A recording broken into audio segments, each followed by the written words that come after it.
O Grande Conflito, capítulo 29, o mal. Muitos veem a obra do mal com sua dor e suas perdas, e questionam como isso pode existir sob o domínio daquele que é infinito em sabedoria, poder e amor.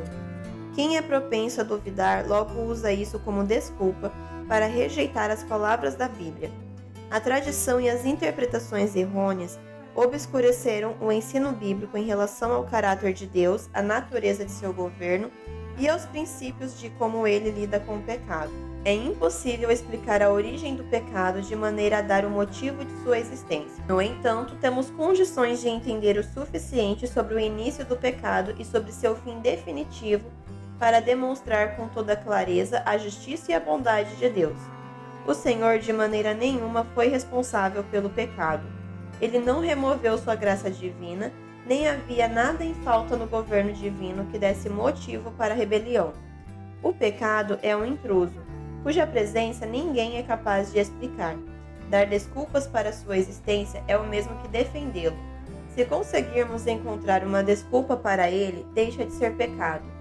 O pecado é a expressão de um princípio que está em guerra com a lei do amor, a qual consiste na base do governo divino. Antes do início do pecado, havia paz e alegria por toda parte no universo. O amor a Deus era supremo e o amor de uns para com os outros altruísta. Cristo, o unigênito de Deus, era um com o Pai eterno em natureza, caráter e propósito, o único ser capaz de entrar em todos os conselhos e planos de Deus.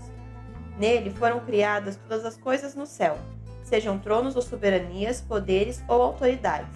Colossenses 1:16. Como a lei do amor é a base do governo de Deus, a felicidade de todos os seres criados depende de sua harmonia voluntária com esses princípios de justiça. O Senhor não sente prazer na lealdade forçada e concede a todos liberdade de escolha, para que possam optar por servi-lo de maneira voluntária. Entretanto, um dos seres criados de Deus escolheu fazer mau uso dessa liberdade. O pecado surgiu com um anjo que, ao lado de Cristo, tinha sido o ser a quem Deus mais havia honrado. Antes da queda, Lúcifer era o chefe dos querubins guardiões, santo e puro. Filho do homem, erga um lamento a respeito do rei de Tiro e diga-lhe: assim diz o soberano, o Senhor, você era o modelo da perfeição, cheio de sabedoria e de perfeita beleza. Você estava no Éden, no jardim de Deus. Todas as pedras preciosas o enfeitavam. Você foi ungido como um querubim guardião, pois para isso eu o designei. Você estava no Monte Santo de Deus e caminhava entre as pedras fulgurantes. Você era inculpável em seus caminhos desde o dia em que foi criado até que se achou maldade em você. Seu coração tornou-se orgulhoso por causa da sua beleza, e você corrompeu a sua sabedoria por causa do seu esplendor. Ezequiel 28, versos 12 a 15 e 17. Você pensa que é sábio, tão sábio quanto Deus. Você que dizia: subirei aos céus, erguerei o meu trono acima das estrelas de Deus. Eu me assentarei no monte da Assembleia, subirei mais alto que as mais altas nuvens, serei como o Altíssimo. Isaías capítulo 14, versos 13 e 14. Cobiçando a honra que o Pai dera ao Filho, esse príncipe dos anjos queria o poder que só Cristo podia usar. Uma nota de discórdia agora maculava a harmonia celestial. Ver alguém se exaltar espalhou um estranho temor de algo mal em meio aos outros anjos, que consideram suprema a glória de Deus. Os concílios celestiais instaram com Lúcifer. O Filho de Deus lhe mostrou a bondade e a justiça do Criador, bem como a natureza santa de sua lei. Ao rejeitá-la, Lúcifer desonraria seu Criador e traria ruína sobre si. Contudo, o aviso só despertou ainda mais sua resistência. Lúcifer permitiu que sua inveja de Cristo o controlasse. O orgulho alimentou seu desejo de supremacia. A elevada honra que Deus dera a Lúcifer não o tornou grato ao Criador. Ele queria ser igual a Deus. No entanto, todos reconheciam que o Filho de Deus era o governante do céu, um com o Pai em poder e autoridade. Cristo participava de todos os concílios com Deus, mas Lúcifer não tinha permissão de conhecer os planos divinos. Esse poderoso anjo questionou: por que Cristo deve ter supremacia? Por que ele é honrado assim acima de Lúcifer? Descontentamento. Ao deixar seu lugar na presença de Deus, Lúcifer saiu para espalhar descontentamento entre os anjos. Com sigilo misterioso, escondendo seu real propósito por trás da aparência de reverência a Deus, tentou tornar os anjos insatisfeitos com as leis que governam os seres celestiais. Sugeriu não apenas que essas leis eram desnecessárias, mas também que estas os restringiam. Como a natureza deles era santa, dizia que os anjos deveriam seguir a própria vontade. Deus havia lidado injustamente com ele ao dar honra suprema a Cristo. Ele alegava que não estava tentando se exaltar, mas buscando obter liberdade para todos os seres celestiais, a fim de que cada um deles pudesse alcançar um nível superior de existência. Deus foi paciente com Lúcifer. Não o removeu de sua honrada posição quando ele começou a fazer essas falsas alegações para os anjos. Vez após vez, o Senhor lhe ofereceu perdão se ele se arrependesse e fosse submisso. Deus fez esforços que somente o amor infinito é capaz de empreender para convencê-lo do erro. Nunca antes se ouvira falar em descontentamento no céu. A princípio, o próprio Lúcifer não havia compreendido a real natureza de seus sentimentos. Quando Deus mostrou que não havia motivo para sua insatisfação, Lúcifer se convenceu de que os argumentos divinos estavam corretos e de que ele deveria reconhecer essa verdade para todo o céu. Caso tivesse feito isso, ele teria salvado a si mesmo e muitos anjos. Se tivesse se mostrado disposto a voltar para Deus, satisfeito em ocupar o lugar que o Senhor lhe dera, Deus o teria recolocado em sua posição. Mas o orgulho não permitiu que ele se sujeitasse. Ele afirmou que não tinha necessidade de se arrepender e se comprometeu plenamente com um grande conflito contra seu Criador. Passou então a aplicar todos os poderes de sua elevada mente ao engano, a fim de conquistar a simpatia dos anjos. Satanás alegava que Deus o havia julgado de maneira errada e restringira sua liberdade. Depois de interpretar erroneamente as palavras de Cristo, passou a contar mentiras escancaradas, acusando o Filho de Deus de tramar humilhá-lo diante dos habitantes do céu. Acusava todos que não conseguia conquistar para o seu lado de serem indiferentes a questões dos seres celestiais. Recorreu à representação incorreta do Criador. Tentava deixar os anjos perplexos com argumentos sutis em relação aos planos de Deus. Tudo que era simples ele revestia de mistérios, e por astuta perversão fazia as afirmações mais claras de Deus parecerem duvidosas. Sua elevada posição conferia credibilidade ao que dizia. Convenceu muitos a se unirem a ele na rebelião. Deus, em sua sabedoria, permitiu que Satanás levasse adiante sua obra até que o espírito de dissidência se transformasse em revolta.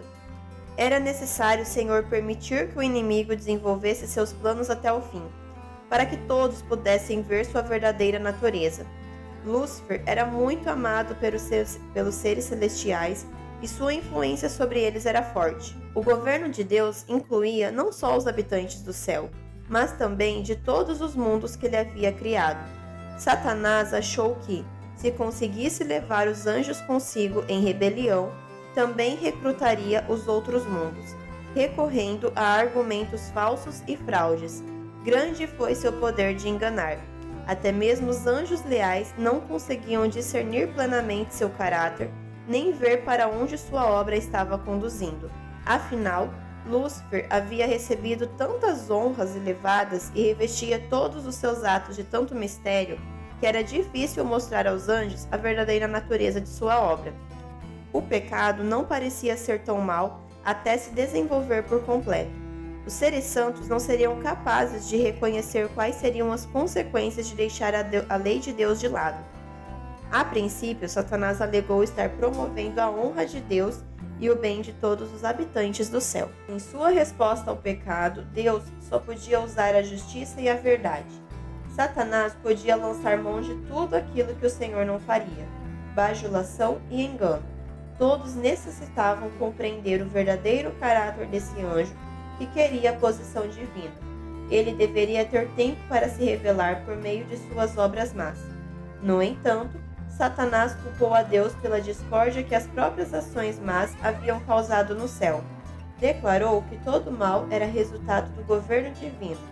Por isso, era necessário que ele demonstrasse como as mudanças que ele propunha na lei do Senhor funcionariam. Os seus atos deveriam condená-lo. O universo inteiro precisava ver o enganador ser desmascarado. Mesmo depois de decidir que Satanás não podia mais permanecer no céu, a sabedoria infinita não o destruiu. A lealdade das criaturas de Deus deveria repousar na convicção de que ele é justo e íntegro.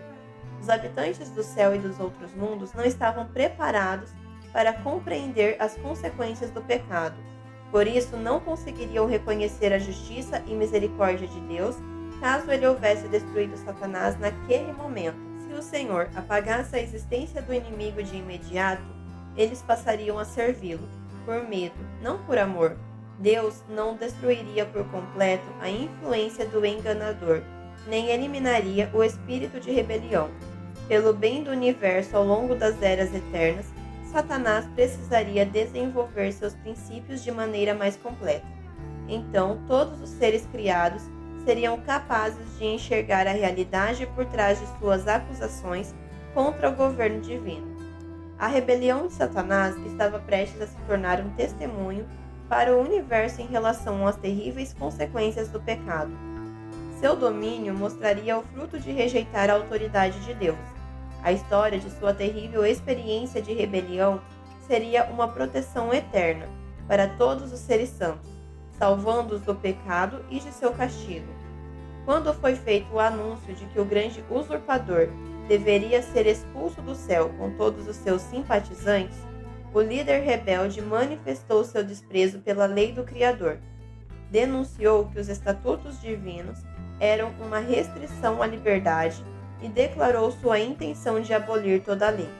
Alegava que, libertos dessa limitação, os habitantes do céu conseguiriam alcançar uma condição mais elevada de existência. Expulsão. Satanás e seus seguidores culparam a Cristo por sua rebelião. Disseram que, se não tivessem sido repreendidos, nunca teriam se rebelado. Teimoso e desafiadores, alegaram blasfemando serem vítimas inocentes de um poder opressor. Assim, o grande rebelde e seus simpatizantes foram expulsos do céu. Apocalipse 12, versos 7 ao 9. O espírito de Satanás continua a inspirar rebelião na terra em pessoas impenitentes. Assim como ele, prometem liberdade por meio da transgressão da lei de Deus. A condenação do pecado continua a despertar ódio. Satanás leva as pessoas não apenas a se justificar, mas a conquistar a simpatia dos outros em seus pecados. Em vez de corrigir os próprios erros, espalham ressentimento por aquele que chamou a atenção para seu pecado, como se essa pessoa fosse a causa da dificuldade. Satanás persuadiu Adão e Eva usando a mesma representação errônea do caráter de Deus que fizera no céu. Ele os levou a pensar que Deus era severo e tirano. Então alegou que as restrições injustas do Senhor haviam levado à queda de nossos primeiros pais, após eles caírem em sua rebelião. Ao expulsar Satanás do céu, Deus declarou sua justiça e honra. Mas, quando a humanidade pecou, ele deu evidências de seu amor ao oferecer seu filho para morrer pela humanidade decaída. A expiação nos revela o caráter de Deus. O poderoso argumento da cruz demonstra que o pecado não foi, de maneira nenhuma, uma falha do governo divino. Durante o ministério terreno do Salvador, o caráter do grande enganador foi desmascarado. A ousada blasfêmia contida na exigência de que Cristo o adorasse, a intenção maligna, incessante que perseguia Jesus por todos os lugares, inspirando o coração dos sacerdotes a rejeitar seu amor e a bradar: crucificam, crucificam, tudo isso despertou a perplexidade e indignação do universo. O príncipe do mal exerceu todo o seu poder e suas astutas habilidades para destruir Jesus. Satanás usou os seres humanos como agentes seus para encher a vida do Salvador de sofrimento e tristeza. E no Calvário, o fogo reprimido da inveja e do despeito, do ódio e da vingança desceu sobre o Filho de Deus. Finalmente, a culpa de Satanás aparecia com clareza e sem desculpa. Ele havia revelado seu verdadeiro caráter. As acusações mentirosas que tinha feito contra o caráter de Deus apareceram em sua verdadeira luz. Ele havia acusado o Senhor de procurar se exaltar ao exigir obediência de suas criaturas. Alegara que, ao passo que exigia a negação do eu de todos os outros, ele próprio nunca se negava, nem fazia sacrifício algum. Então ficou claro que o governante do universo havia feito o maior sacrifício que o amor seria capaz de fazer, pois Deus em Cristo estava reconciliando consigo o mundo. 2 Coríntios 5,19. A fim de destruir o pecado, Cristo se humilhou e se tornou obediente até a morte. Redenção. Todo o céu viu a justiça de Deus revelada. Lúcifer havia argumentado que a humanidade estava além da possibilidade de redenção. Contudo, a pena da lei recaiu sobre aquele que era igual a Deus. Os pecadores agora estavam livres para aceitar a justiça de Cristo e, por arrependimento e humildade, triunfar sobre o poder de Satanás. Entretanto, Cristo não veio à Terra morrer somente para redimir a humanidade. Veio demonstrar para todos os mundos que a lei de Deus é imutável. A morte de Cristo prova que a lei é permanente e demonstra que justiça e misericórdia são o fundamento do governo de Deus. No juízo final, ficará claro que não existe nenhuma causa para o pecado. Quando o juiz de toda a terra perguntar a Satanás: "Por que você se rebelou contra mim?", o originador do mal não terá desculpa para oferecer. O clamor de morte do Salvador está consumado. Tocou o sino da morte para Satanás. O grande conflito tão antigo foi então decidido. A erradicação final do mal se tornou garantida. Quando o dia chegar, ardente como uma fornalha, os arrogantes e todos os malfeitores serão como palha. E aquele dia que está chegando ateará fogo neles, diz o Senhor dos Exércitos. Não sobrará raiz ou galho algum. Malaquias 4:1.